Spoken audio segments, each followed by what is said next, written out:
Welcome to A Photographer's Life, the channel that takes you behind the curtain into the world of professional architectural photography. Join us now for an episode with some of America's premier architectural photographers. Today's broadcast comes from a recent Zoom meeting of the Association of Independent Architectural Photographers. This discussion is led by AIAP Director Alan Blakely. We hope you enjoy the show. If you do, please let us know by liking this episode and subscribing to this channel. Now, on with the show.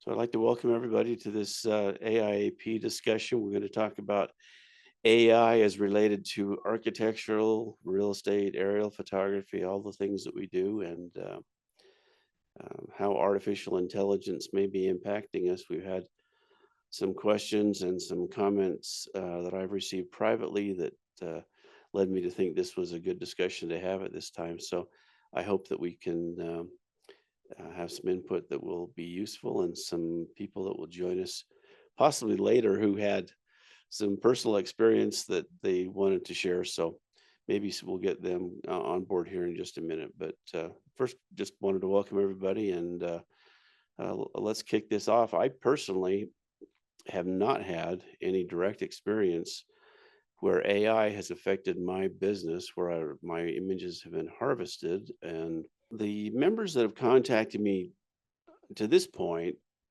have said that their images have been harvested and used primarily for virtual staging applications. So they're seeing elements of their images in staged properties on like an MLS and things like that. Yeah, that makes perfect sense to me because all those great elements are just sitting there. And, maybe there's somebody in India or Bangladesh or someplace like that who's harvesting all these different elements. I personally, I haven't had anything identified. I use Pixie, and I don't know if Pixie is actually equipped to identify those kinds of things either, unless it's an image match. I don't know that they'd even find it. Well, that was my question. How do you detect elements of an image? Again, if Pixie is that sophisticated to do it, I can see it, but that's a tough one because, a lamp is a lamp. And how do you know it's your lamp? Well, I'll interject something real quick. And this actually came up. I'm also working with Pixie. In a match that did pop for me, it was the same wallpaper. So I had taken a photograph of a bedroom and it may not have even been the exact wallpaper, but it was close enough. And then there was a vignette, completely different composition, different focal length, it was a different picture altogether, same wallpaper or close enough. And that came up via Pixie as a match. So I'm not sure what their algorithm is, how it uses artificial intelligence to determine what is a match and what isn't. It clearly isn't just geometric forms. It's patterns and things like that. But no, that's the closest thing that I could share. That it wasn't my picture, but it was a similar design element used. Yeah, I actually, now that you mention that, I have had the same thing happen with Pixie where there's been something that's been a similar design. And in my case, primarily, it's usually a tile pattern. There's a couple of shots I've got which have a very distinctive tile pattern. It's a classic ceramic tile, black and white, the old 1920s kind of thing. And that will come up and match. And also a black and white checkerboard floor that's got some perspective to it. I've got a couple shots like that. And so there's similar things that come up fairly frequently that are not mine, not even close to being mine, but they will show up because the pattern is matching on that. So are any of you familiar with how architects are now using the AI? Do you want to hear a little bit? I'm an architect also. So. Yeah, tell us about that, because I don't really know, and I think it'd be interesting to hear it from an architect's perspective. Well, you can actually, first of all, there's some very cheap software programs that, they do it, but they don't do it real well. And then there's real expensive and very difficult to learn how to use software programs. But on average, what you do is you just talk into a microphone and say, I'm going to do a 10,000 square foot office building. I want it to be a little bit contemporary, but I also want some rustic materials on the outside. And it should be 3 stories and no longer than 110 feet long. That's all you got to do. And boom, AIA goes crazy and they find 10 images that fit that. Now that's where one of our images might show up. Okay. But the architect doesn't do anything with that yet. Then they say, oh, you look at those images and, well, I really like image number 4 and image number 7. And I'd like to see those in rusty colors instead of those contemporary colors. It goes and finds 10 more pictures for you that are closer to what you just asked for. And you keep doing that. And in a half hour of talking to the AI, you end up with a rendering of a building that's crazy, that would take me as an architect, take me 4 days to draw sketches and ideas, and then finally come up with something close to what I just got in an hour or a half hour to show the client. So our pictures of our beautiful buildings are probably in those, swirl of 10 photos, but then no one's really using that photo. They're using that idea to mix in with lots of other photos. And in the end, what I don't know is if the picture that you get in the end is actually a photograph. I don't think it is. I think it's an actual mixture of all the photographs that you told it that you wanted, I think. I don't know technically what happens to those images as they keep swirling around and keep getting closer and closer to what you want. And you don't get a photo at the end, you get a rendering at the end. It's a limited resolution rendering, because I've played around with just out of kind of a morbid curiosity, Mid-Journey, which is more of a jack of all trades image creation prompt software. I'm not sure if any of you guys have played with it. I played with it a little bit, and you can do some pretty marvelous cinematic looking images. And I'm not sure if you guys have played with Mid-Journey. It's quite impressive, if not diabolical, in terms of how it works. And I've I mean, it's pretty shocking, but the point is, I'll get to the end of this, and that is, it only gives you whatever the dimensions are, roughly 1,000 pixels, if not less. I actually think it's less than that, as a final output. Of course, you can always upsample and things like that if you really wanted something more higher resolution. It's similar technology, I'm imagining, to what Adobe's using with their generative AI. And so, again, I've only played with it for fun and creating like little movie stills, stuff that relates to my wife's storytelling. I have not implemented any of that image making. And we can, I hope, at some point talk about how creatives are using this in lieu of or in combination with photography. But I really have not, nor will I hope anytime soon, try to sell or license any images, quote unquote, that I make, quote unquote, via AI or via Mid-Journey. But I'll tell you briefly, one of my clients, who I've shot for 25 years, he's probably my longest, or one of my 2 longest standing clients. And he hasn't been that prolific over the years. I mean, I would say at most we've done 1 shoot a year, and sometimes there might even be a year or 2 gap. So it's a shoot every other year, let's say, but I'm going back 25, 30 years.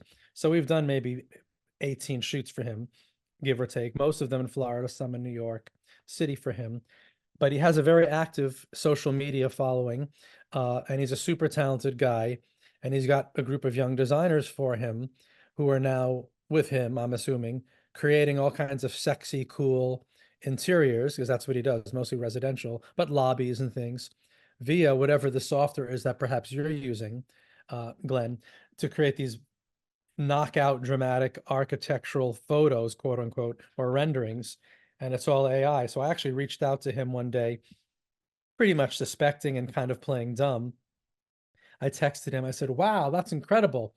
I said, when are we going to shoot it? And he got back to me, says, oh, hopefully we'll build it one day, meaning it more than likely will never be built.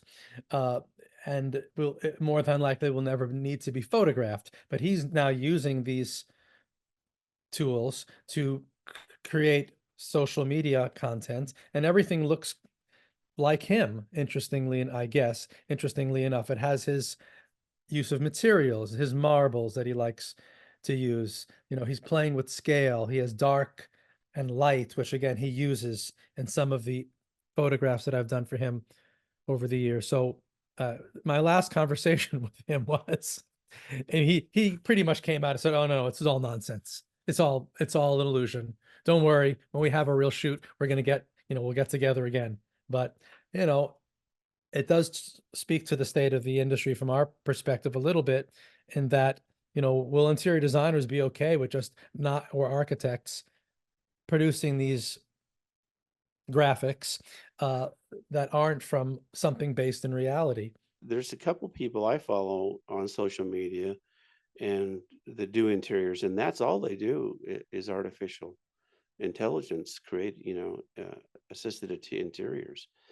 They're amazing, and they're photographic, and so I don't know where the source material comes from, but the one person who I can't remember the name offhand, but they do restaurant interiors primarily, the design work, and I think she's out of Hong Kong, but it's stunning stuff. It's really amazing. I don't know why, even if it were photographed after it was built, it would never look that good.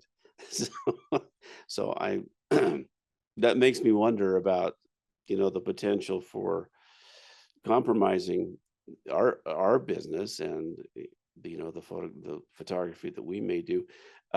Glenn, I just want to ask you the software names. Do you know the names of some of these software? The things I just told you was a 2-hour demonstration I saw done at the American Institute of Architects by an architect that's using this all the time.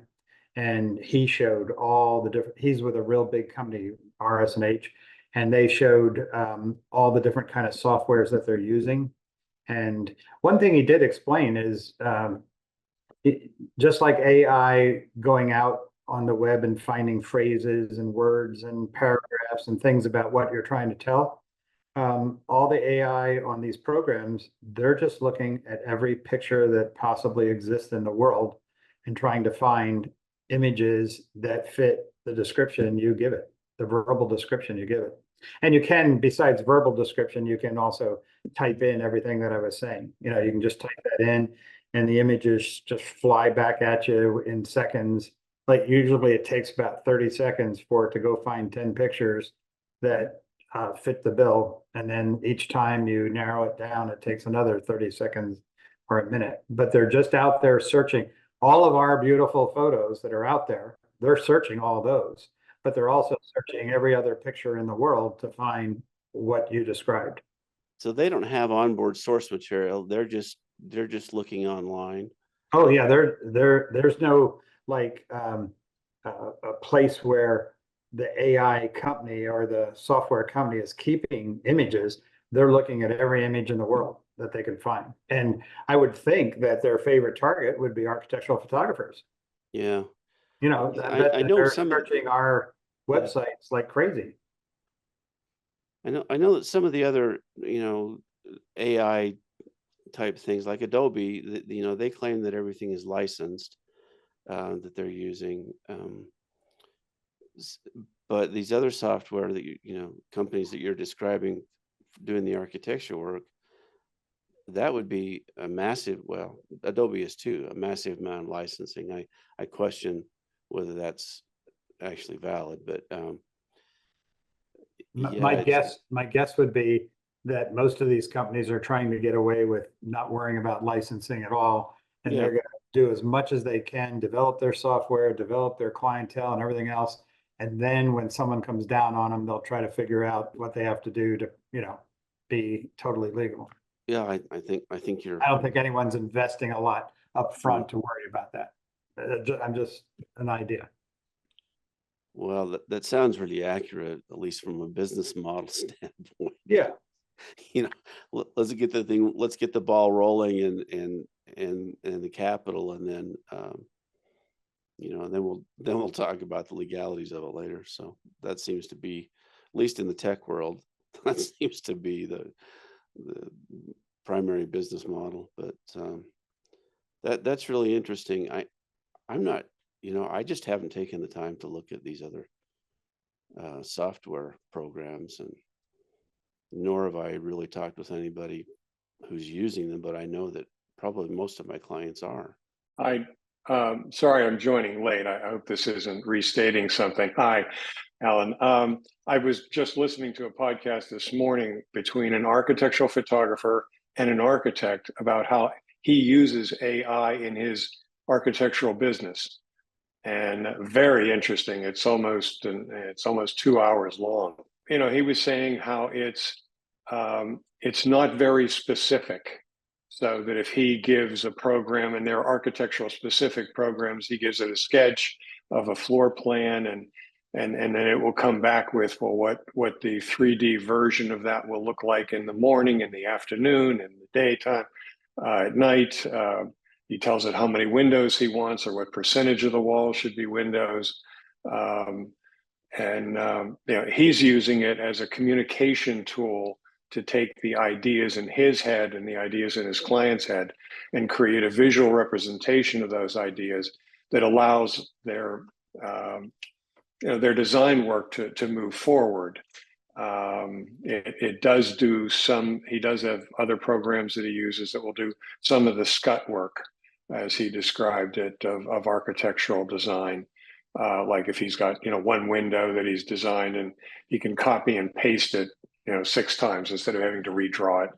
But anyway, if you're looking for the perspective of somebody who's been trying to be on the leading edge of this and using these programs as an architect, I highly recommend that podcast. I'm only halfway through it, so I can't talk about everything they talked about, but it was very interesting. I always like to get inside the head of an architect, as long as I don't get lost. I just wonder, from an ethical standpoint, it seems to me that, that I have to take the position personally that these programs cannot touch my stuff. That's the bottom line on it, and unless there's some licensing that happens on that. Otherwise, there has to be a legal remedy on my part to go after these people, because that's, they're monetizing my work, your work, by harvesting it for their software. Till I get to an image I want doing that software, let's say I look at 1,000 images. Well, there might be some resemblance to one of your pictures in my final image, but it's probably just one little part. And as a consequence, or not me, but the software companies that are out there looking at all our pictures, it's not really any different than I go on the web and I look up your website and I look at your pretty pictures and decide that I want to use you or not. I'm just looking at, you want me to see your pictures. I see a real difference there, though, in the fact that they're actually taking information from, they may not actually be using every single pixel, but they are harvesting information that then helps them create what it is this architect ends up with as a final product. And without that, they would not be able to do that. So the way the architect explained it, he really doesn't want photorealistic images. What he wants is something that takes a pencil sketch and turns it into a line drawing, or maybe a 3-dimensional representation of a room, and puts some furniture in. He wants to make sure that the living room he designed is large enough to hold 5 different pieces of furniture. And then he's showing that to the client to say, okay, is this what you have in mind for your living room? And they go, yes, no, whatever. And then they start altering it. He finds that a photorealistic photo shuts down conversation, whereas a line drawing opens it up, because the person doesn't want to mess with the photograph. But if it's just a sketch or a line drawing, they feel very free to say, I like this, I don't like that. as well as the architect said, if they really like the photograph, I'm stuck with it. That's exactly what I have to produce. And he necessarily doesn't want to. So he, again, you can listen to, what he's saying and, directly, but is his source material a photograph then?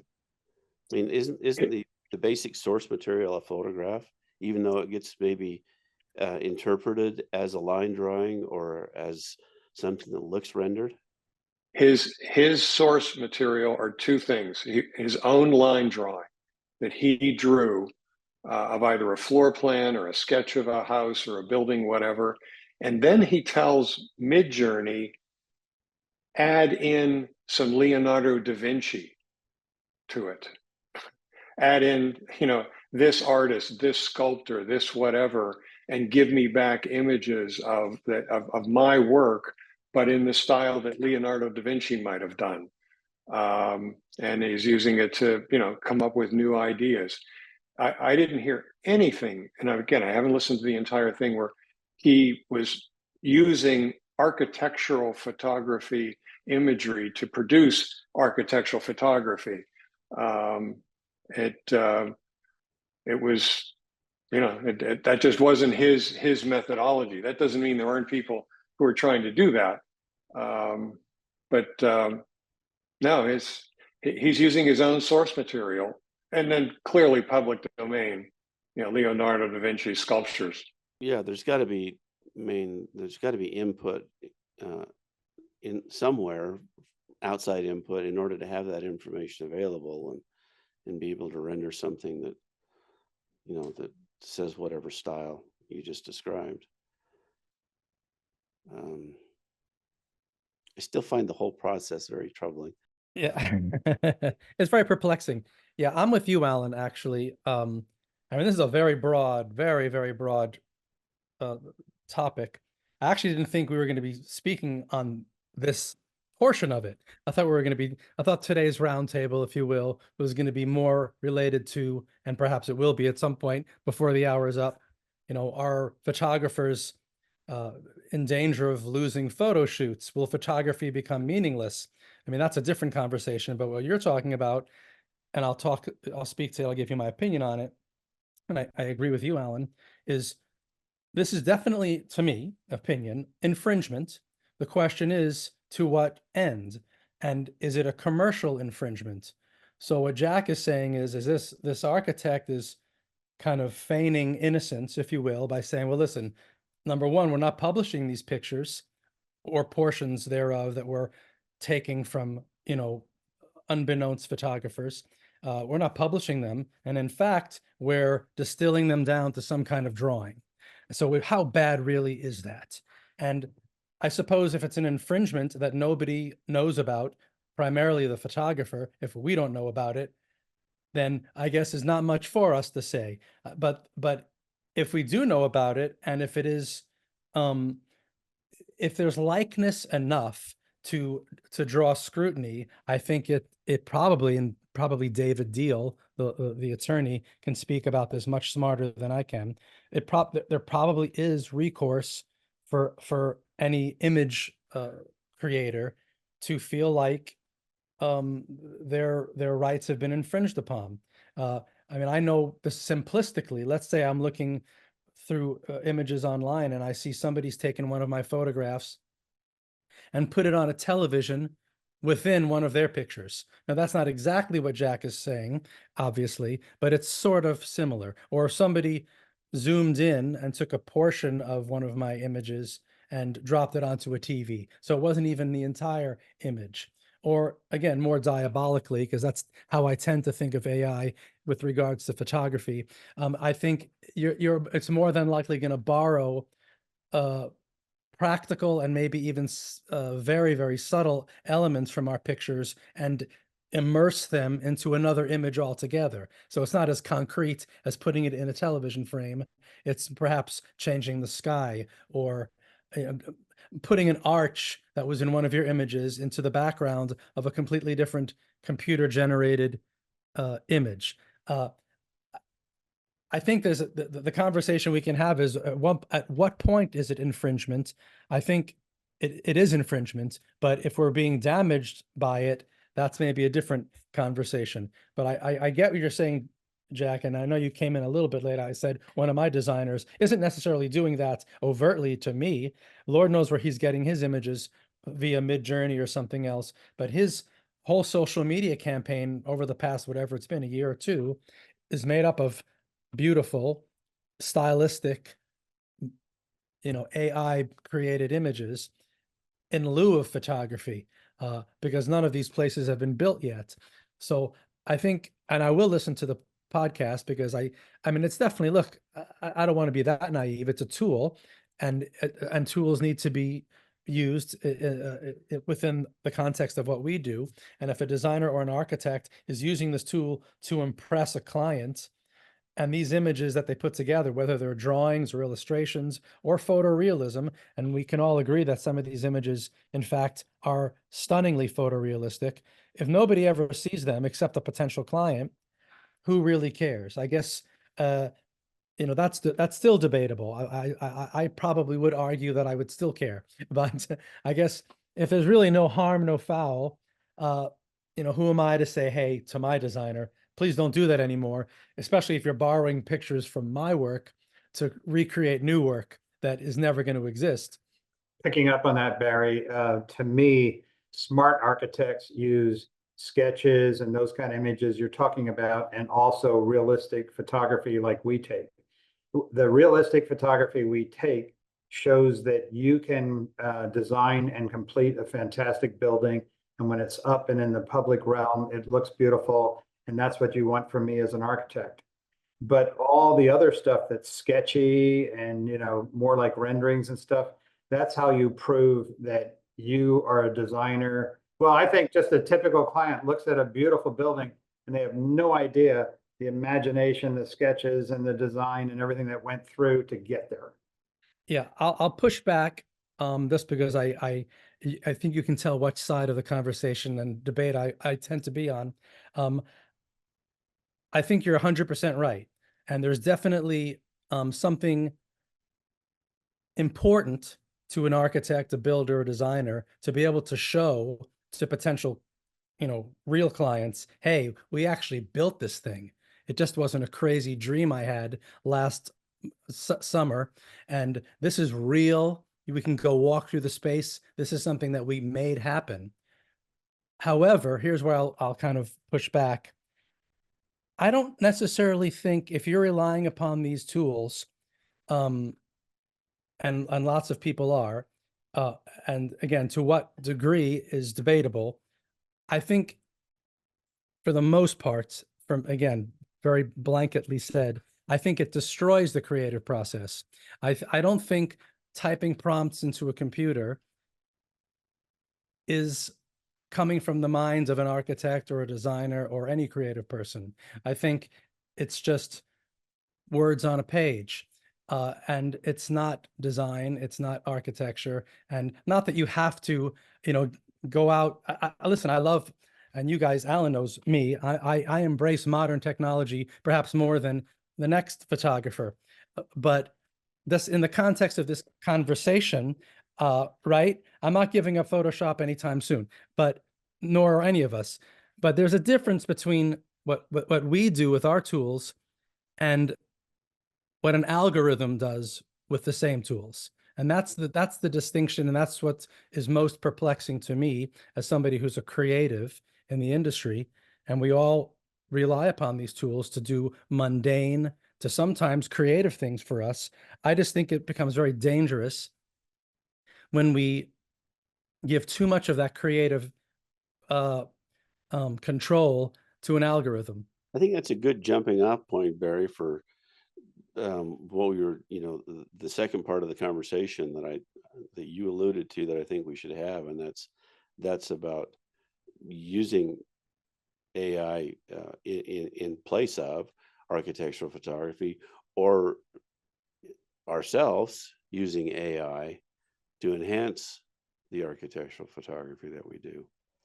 And I personally don't use AI in any of the software that I have, although it's there. I think there's a pretty clear distinction between tool, tool assisted AI and, um, image harvested AI, and which is kind of what we were talking about previously. The tool assisting, I think is a wonderful thing, but I think that goes back to what Barry was saying. There's got to be a creative mind behind the use of that in order to make it work. You can't just, you can't successfully do that either with typed commands or verbal commands. One of, I guess the thoughts I had about it is how it affects our business.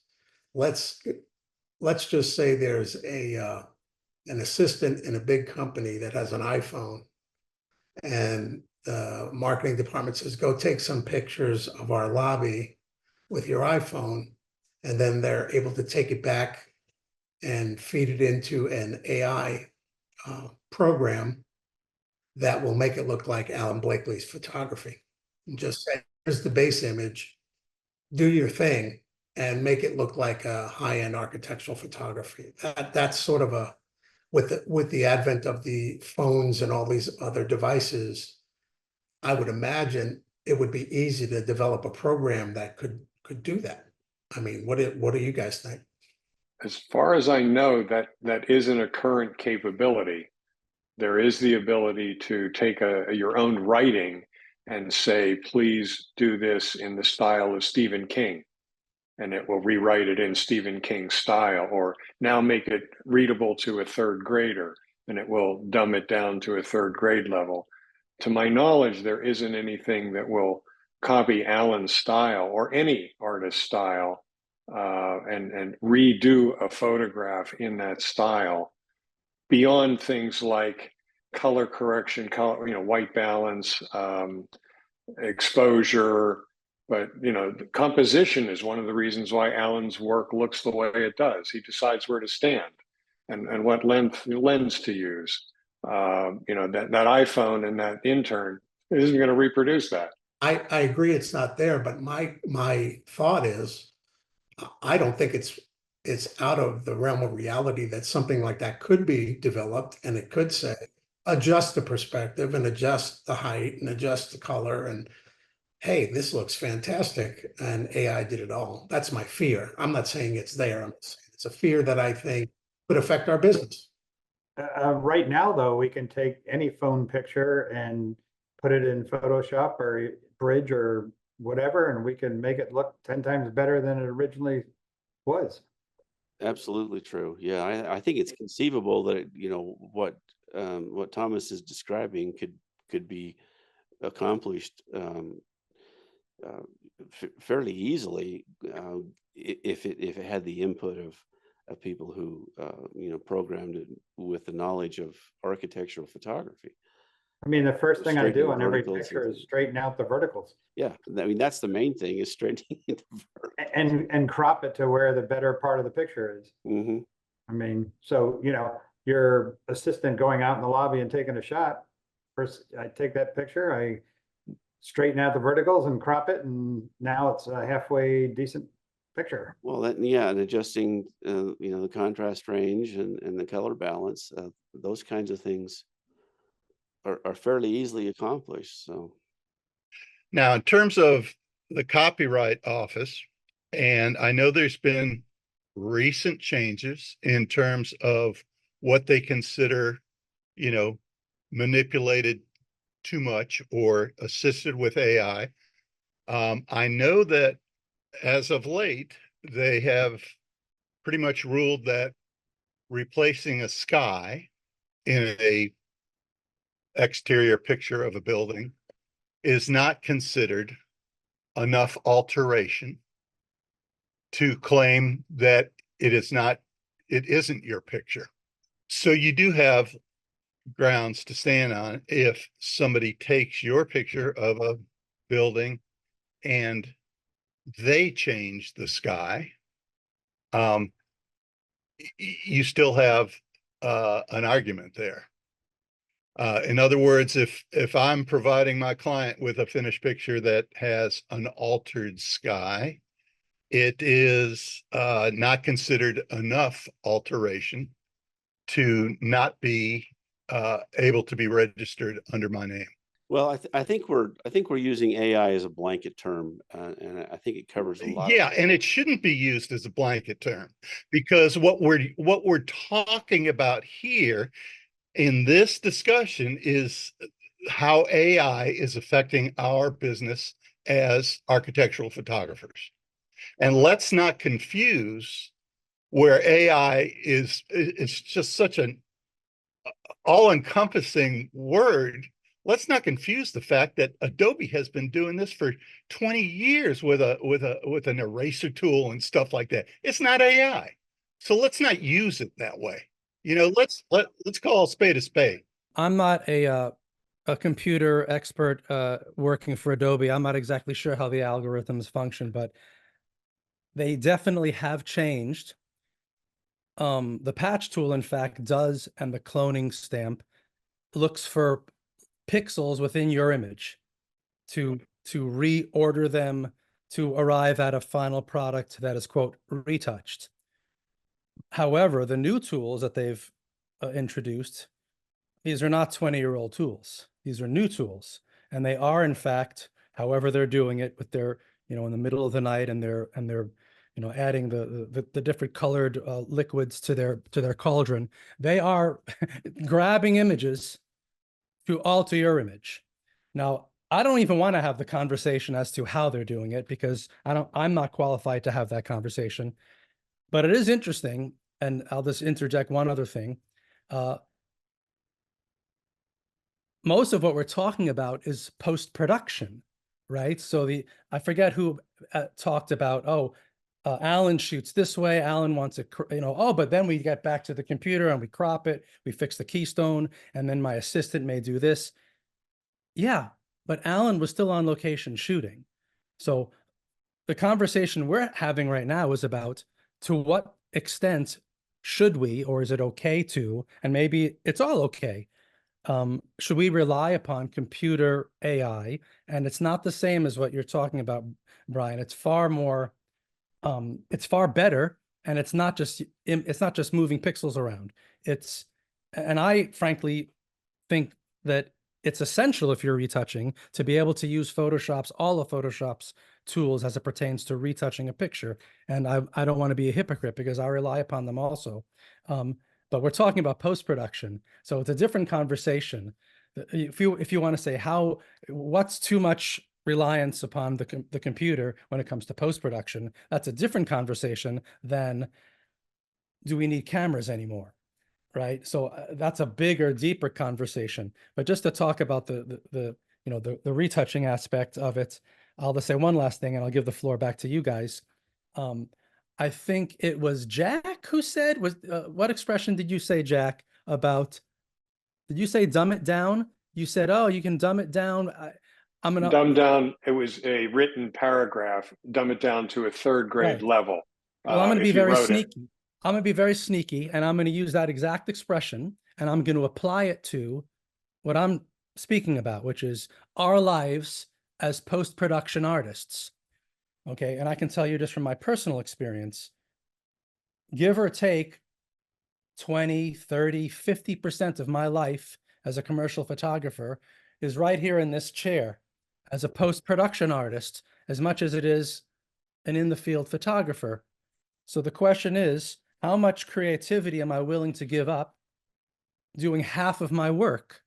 And it's not just the creative part of it. It's the dumb retouching part of it. It's the dumb it down object removal, okay, which used to take a skilled brain, not to mention somebody with an artistic hand, because I have a digital airbrush that I use to do certain and arrive at certain outcomes with regards to this dumb retouching, right? Removing an exit sign, I wouldn't call that creative. However, it's not as dumb as it is now. It's become very dumb. You simply grab the marquee tool, you circle what you want to make go away, and if it's behind layers of something, there used to be a lot of thought put into that time-wasting, dumb exercise of retouching. Let's be honest. I can get a 3-year-old in here who knows how to work a mouse, and she or he can do that retouching for us now, most of it. So the act of retouching for me quite often is my brain being shut off and just sitting here watching the scroll bar. I find that to be, it's not really saving that much time, truthfully, because we're watching that scroll bar. It's able to do retouching better than me most of the time, not all the time. We can all agree that sometimes it gives you a less than desirable result, but most of the time it's a better result than, again, exit sign removal. You don't need a master's degree in fine art to do that, but it really has made our job dumber in the respect that there's not much skill, and I don't really think I'm saving that much time either.